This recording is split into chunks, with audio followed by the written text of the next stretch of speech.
Assalamualaikum warahmatullahi wabarakatuh. Kembali lagi kawan di Legenda Catur Dunia. Satu game lagi kawan dari Champion Chess Tour seri final di matchday keempat. Di matchday keempat memainkan babak ketujuh di round robinnya kawan, atau babak eliminasi. Dan didapat sampai 7 game yang sudah dimainkan oleh para pemain. Wesley So dan Magnus Carlsen menempati posisi teratas dengan 6 poin. Sedangkan pemain-pemain yang lain mengikuti Fabiano Caruana, Nordicbet Abdusattorov, Maxim, Hikaru Nakamura, Alireza Firoza, Denis Lazovic. Dan untuk game yang akan kita ulas, saya tidak ambil di survival stage-nya kawan, karena saya lihat gamenya tidak terlalu menarik. Biasa permainan endgame seperti itu yang sering terjadi. Ada game yang cukup menarik di babak ketujuh antara Nordicbet Abdusattorov kawan melawan Maxim Lagrave.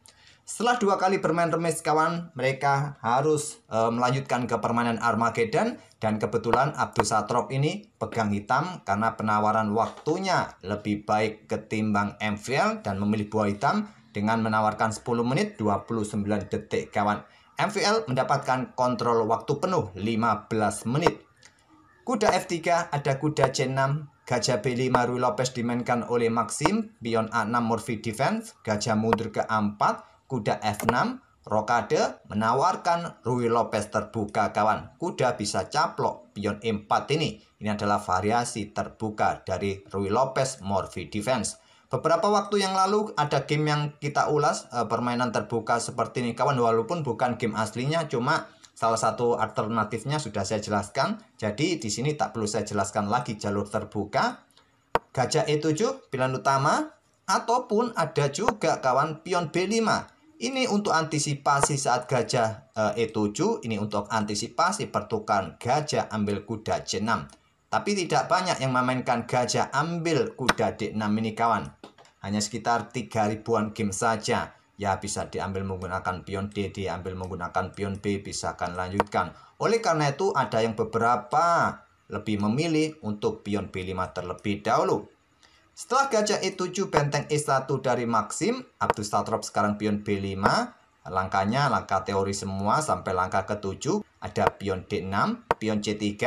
Fungsinya sangat banyak kawan, untuk mencegah pergerakan dukungan dari kuda yang lompat nanti disusul dengan gajah terlebih dahulu, pressure kuda F3, atau berikan dukungan bagi pion pusatnya, ataupun juga siapkan ruang bagi gajah kalau ingin direposisi seperti biasa.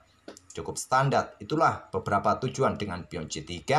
Pasti kalian sudah paham yang sering nonton video admin. Bagi kawan-kawan yang mungkin belum tahu, begitulah tujuannya kawan. Rokade lanjut Abdusattorov, pion H3, kontrol petak G4 terlebih dahulu, kemudian kuda mundur ke B8 lanjut Abdusattorov. Ataupun di posisi ini kawan, ada yang memainkan kuda ini ke petak A5. Memang salah satu opsinya kuda mundur kembali ke kandang. Ini salah satu variasi dari Breyer kawan. Breyer system dengan kuda mundur ke petak B8 ini. Nah, berlanjut dengan pion D4. Tidak memberikan kesempatan pion C5 hitam mendahului kawan. Kuda B ke D7 terlebih dahulu untuk dukungan lebih bagi pion C5-nya nanti. Setelah pion C4 tantang dari Maxim. Nah, di sini gajah B7 terlebih dahulu. Kemudian ada kuda C3. Nah, pion B4 usir kuda. Ternyata langkah ini tidak terlalu juga disukai oleh Stockfish. Di game-game terdahulu kawan, pion C6, pion B4 juga salah satu yang banyak dipilih oleh hitam. Tapi Stockfish lebih menyukai dengan langkah pion H6 kawan. Membuat langkah menunggu kontrol petak G5 ini. Ataupun dengan cukup pion C6 saja. Tapi Abdusattorov lebih memilih dengan pion B4 untuk ancam kuda. Kuda ke pusat, menantang pertukaran dengan kuda ataupun gajah kawan, berbalik ancam pion. Juga incar gajah gelap. Langkah kuda ini sangat sentris posisinya. Di sini pion A5, pilihan terkuat versi Stockfish yang juga dipilih oleh Abdusattorov. Bagaimana jika diterima tantangan putih kawan, pertukaran di pusat? Putih akan mempunyai center yang bagus dengan pion-pionnya. Mungkin kalian tantang dengan pion C6, putih akan membuka permainan dengan pion D pukul pion E5, kuda ambil balik, nah pion pukul pion C6, kuda pukul kuda C3 terlebih dahulu, maksud saya kuda pukul kuda F3 terlebih dahulu, ambil balik oleh menteri, gajah ambil balik pion C6, kalian serang pion dengan gajah D2, pion A5, benteng A D1. Bisa dilanjutkan. Posisi putih masih bagus kawan. Di sini juga sulit untuk dorong pion. Kembali lagi ke langkah aslinya kawan. Memilih dengan langkah pion A5, pion A3. Nah, di sini pion C6. Kuda ambil gajah langsung, ambil balik oleh menteri. Kemudian pion A pukul pion B4. Ternyata langkah yang tidak kuat dari Maxime Lagravière.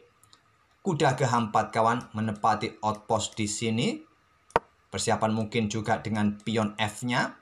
Kalaupun ada pion G6 di sini untuk kontrol ruang terang ini dari aktivitas kuda. Nah, kuda bisa kalian tarik mundur ataupun bergerak dengan gajah ini berkembang terlebih dahulu, temponya ancam benteng bisa jadi, atau dengan pion D pukul pion E5. Itulah beberapa saran dari Stockfish. Tapi Maxim memilih dengan pion A pukul pion B4, pion A ambil balik pion B4, bentukan benteng di peta A8 ambil balik oleh benteng. Nah, Maxim korban pion C5 untuk buka akses diagonal terang gajah terangnya kawan. Dan pengorbanan diterima dengan pion D pukul pion C5. Di sini kuda ambil pion E5 atau pion yang ambil pilihan terkuatnya kawan.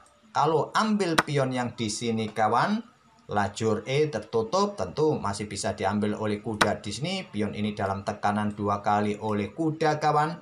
Kurang bagus. Memilih dengan pion D pukul pion E5, pilihan bagus kawan. Kuda ambil pion E5, kuda pukul kuda ambil balik oleh menteri. Sementara Abdus Satrop memang unggul 1 pion. Tapi Maxim mencoba ingin mendapatkan kembali menteri C2 terlebih dahulu, tekan pion yang di sini. Ada gajah A6. Batasi ruang gerak perwira putih di area terang ini. Apakah untuk dukungan pionnya nanti kawan? Nah, di sini pion F4.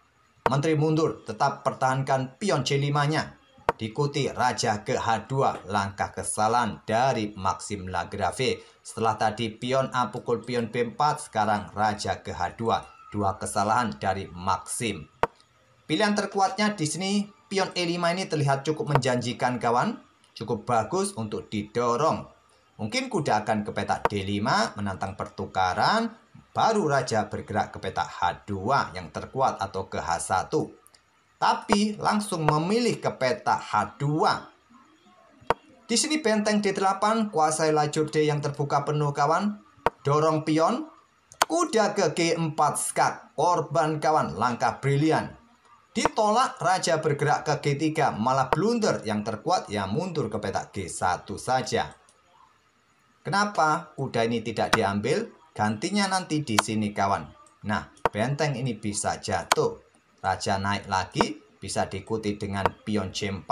Kalau terjadi baku hantam di sini diterima juga, ambil balik. Gantinya nanti di sini kawan, menteri ke H4, terpaksa raja mundur, diikuti benteng, terpaksa menteri blokade, menteri jatuh juga.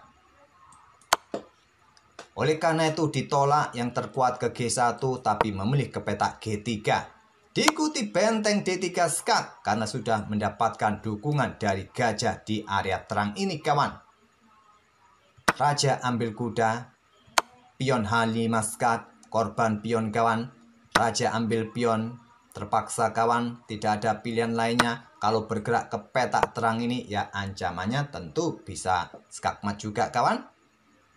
Tapi kalian tidak bisa melakukan skak di sini karena ada gajah di sini untuk awasi petak terang ini.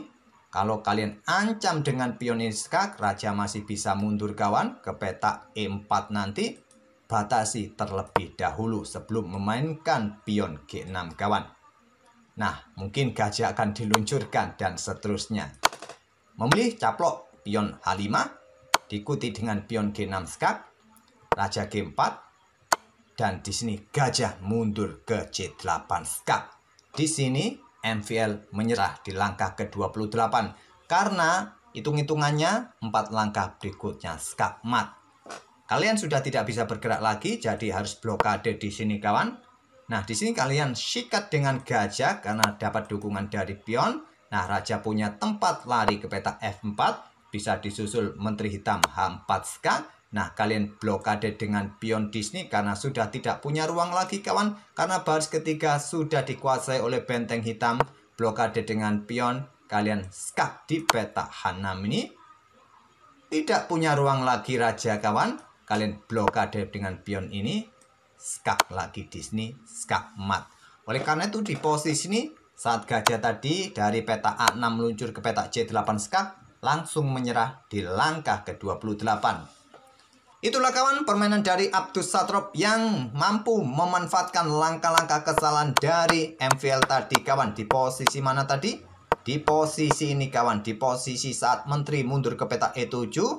Yang terkuat tadi bisa bermain dengan langkah pion E5 untuk ganggu kuda kawan.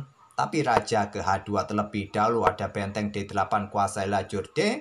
Nah baru dorong pion E5 langkah terlambat karena ada pengorbanan kuda. Malah mundur ke peta G3. Ke peta G1 yang terkuat yang mungkin akan dilanjutkan dengan gajah bergerak ke peta D3 ancam menteri. Nah, menteri mundur ke peta D1 mungkin yang ditakutkan adalah discover di sini kawan. Kuda lari terlebih dahulu kawan untuk menghindari ancaman. Dan kalian bisa berkembang gajah ke E3 dan seterusnya. Memang posisi hitam adalah posisi bagus juga kawan. Di mana aktivitas benteng di lajur D, persiapan discover ini harus berhati-hati juga. Mungkin di sini kuda ke F5 juga akan coba tekan gajah di sini untuk menduduki peta G3 juga. Dukungan menterinya nanti juga di peta H4 kawan. Itulah jalurnya yang mesti kalau Stockfish yang main kawan. Beda lagi para pemain punya ide yang lain. Oke, semoga permainan dari kedua pemain bisa menghibur kalian untuk malam ini kawan. Di tempat admin sudah mulai rintik-rintik hujan dan kita akan bertemu di video-video berikutnya. Terima kasih. Wassalamualaikum warahmatullahi wabarakatuh.